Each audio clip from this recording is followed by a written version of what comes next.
એ બે ભુજારી વહુને કહે, વહુ કે દીકરા, તો કે હા મમ્મી, તો કે ફલાણાની વહુ છે ને એ 20,000 રૂપિયા છે ને કમાઈને લઈ આવે ઘરે.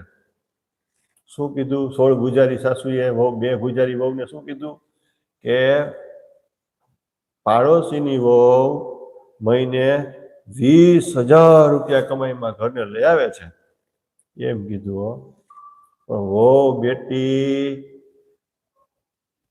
શું જવાબ દીધો કે સાસુમાં, મમ્મી આપણે ઘરે એના ઘરે રસોઈ બનાવવા આવે બેન, એ કેટલો પગાર લેતી હશે? તો કે 8-10,000 તો લેતી હશે હોય કે બરોબર. કે પછી મમ્મી એના ઘરે કપડાં ધોવાવાળા બેન આવે, વાસણ ઉટકવાળા બેન આવે,